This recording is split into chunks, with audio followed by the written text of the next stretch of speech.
Unannounced emergency यहां लग रही है।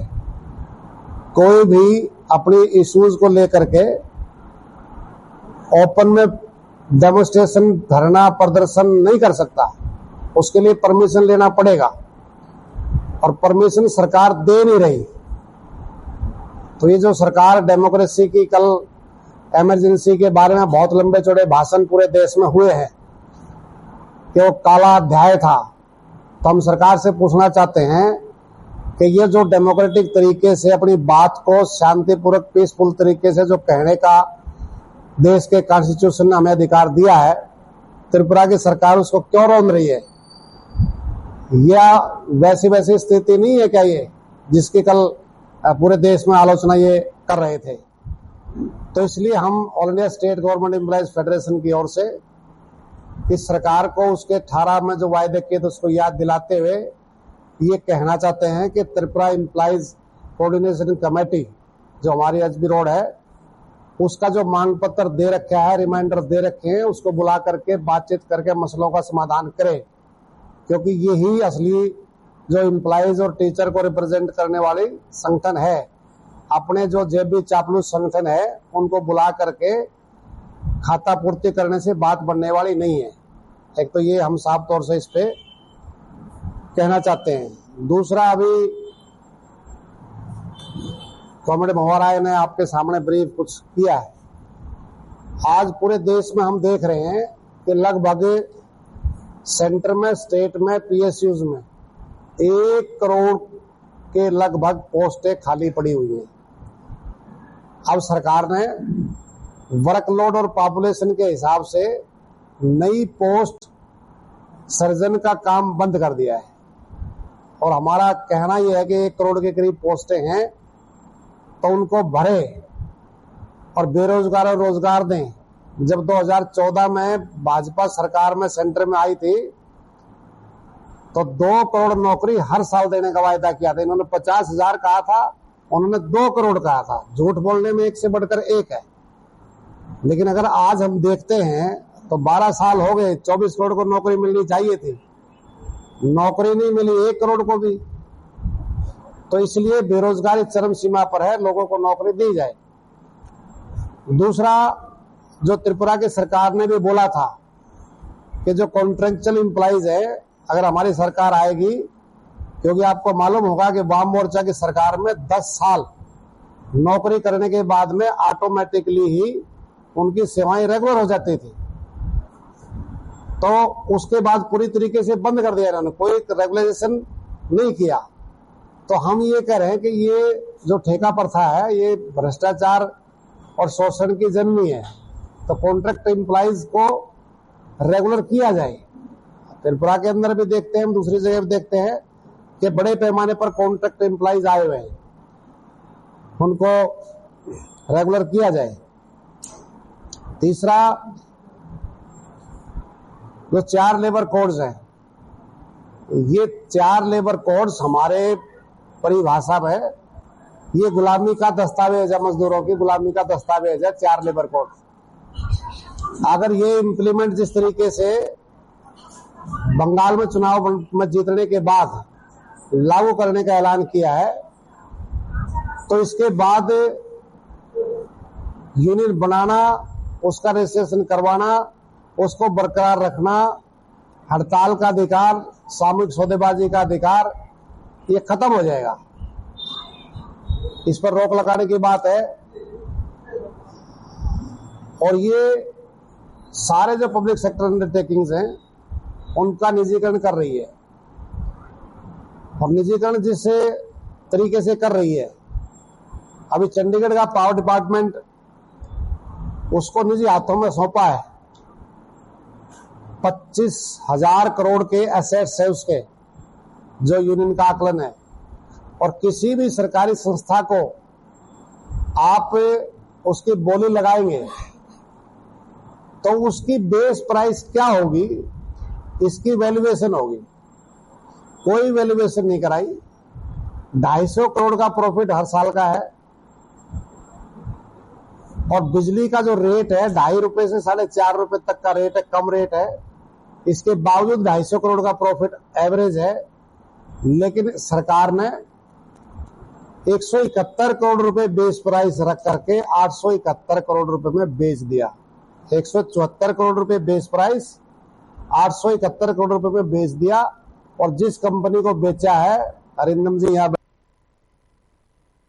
कंपनी है गोइनका की, उसको बेच दिया। उस कंपनी ने इलेक्ट्रोल बॉन्ड में 125 करोड़ रुपए चंदा बीजेपी को दिया।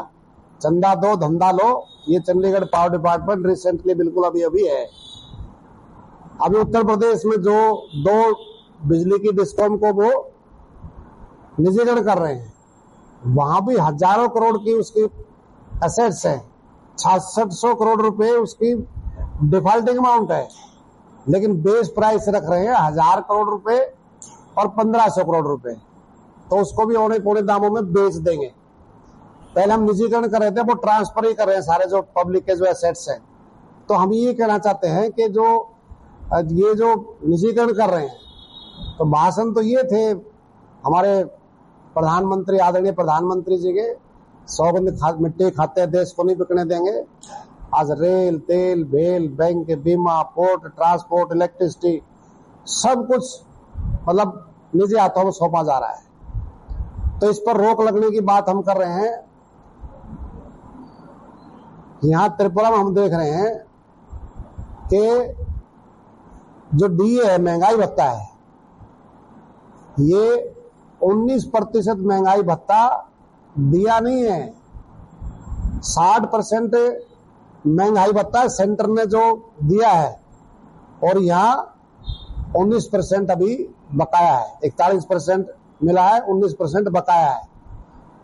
तो ये जो बोलते हैं डबल इंजन की सरकार बनाओ, डबल इंजन की सरकार बनाओ, त्रिपुरा में तो डबल इंजन की है, शायद तीसरा इंजन भी होगा ही नहीं का। लेकिन फिर भी मतलब बकाया मतलब क्यों नहीं डीए का भुगतान किया जा रहा। 18 महीने का जो रोका हुआ है डीए और डीआर पूरे देश में एम्प्लॉइज का, पेंशनर्स का, उसको मतलब नहीं दे रहे हैं। अभी पे कमीशन, 8वां पे कमीशन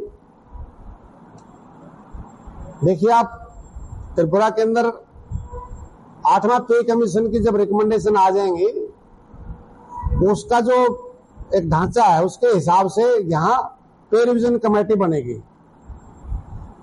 और 8वां पे कमीशन कब लागू होना है? जनवरी 2026 से। और अब कौन सा महीना चल रहा है? जून। अभी तक यहाँ कोई पे रिवीजन कमेटी का कॉन्स्टिट्यूशन नहीं हुआ है, उसका गठन अब तक नहीं हुआ है। उसके पहले तो वही लेट कर रहे हैं, उसके बाद फिर ये लेट करेंगे। जनवरी 26 की बजाय 1-2 साल इसको और लिंगर ऑन करने का प्रयास इसमें है। तो उस पर भी हमने अपना जो मेमोरेंडम है वो भेजा है, और हम 40,000 रुपए ग्रुप डी का जो वेतन है उसकी मांग हमने करी है। 3.58 मल्टीप्लाई फैक्टर जो है, फिटमेंट फैक्टर सॉरी, वो उस पर हमने मांग की है। और हम ये भी कह रहे हैं, इसको जरूर आप जगह देंगे अपने उसमें, कि जब फर्स्ट पे कमीशन था 1946, जब कॉन्ट्रैक्ट एम्प्लॉइज नहीं है, रेगुलर ही एम्प्लॉइज है। आज 8वां पे कमीशन है, तो पे कमीशन जो है रेगुलर एम्प्लॉइज के वेतन और भत्तों की रिकमेंडेशन करेगा, लेकिन कोई मैकेनिज्म कॉन्ट्रैक्ट एम्प्लॉइज के वेतन और अलाउंसेस के बढ़ाने का नहीं है। इसलिए हम ये करें, टर्म ऑफ रेफरेंस में अमेंडमेंट करें, और पे कमीशन जो है इनके वेतन भत्ते की बढ़ोतरी की बात भी इसमें करें। दूसरा, आज स्कूलों को बंद किया जा रहा है, लाखों स्कूल बंद कर दिए हैं, तो इस पर रोक लगनी चाहिए। ये सरकारी जो संस्थाएं हैं वो बंद नहीं होनी चाहिए, लेकिन सरकार अब ऐसा बोल रही है कि हम सर्विस प्रोवाइडर की भूमिका निभाएंगे। सर्विस प्रोवाइडर की भूमिका मतलब ये है कि हम सर्विस प्रोवाइड कराएंगे, लेकिन गवर्नमेंट सेक्टर से नहीं। जैसे हम एजुकेशन देने का काम करेंगे, लेकिन सरकारी स्कूल इसके लिए जरूरी नहीं है, प्राइवेट स्कूल से दिलाएंगे, हम रेगुलेट करेंगे। ऐसा सब जगह ये लागू कर रहे हैं, क्योंकि बिजली में अभी बिजली इलेक्ट्रिसिटी अमेंडमेंट बिल 2025, अब वो पार्लियामेंट का जो सेशन आएगा, मानसून सेशन, उसमें पास करा करके ये जो बिजली हमारे आ रही है, उसको भी प्राइवेट दे रहे हैं। और प्राइवेट देने के लिए वो क्या बोल रहे हैं कि एक ही लाइन में कई कई लाइसेंसधारी होंगे, पैरेलल लाइसेंसिंग प्रणाली, और उसका मुकाबला हुआ, टैरिफ सस्ता होगा। ऐसे ही जब बीएसएनएल को इनको डुबोना था तो वोडाफोन आइडिया एयरटेल लेकर के आई। उनके पास 3G था, इनके पास 4G था।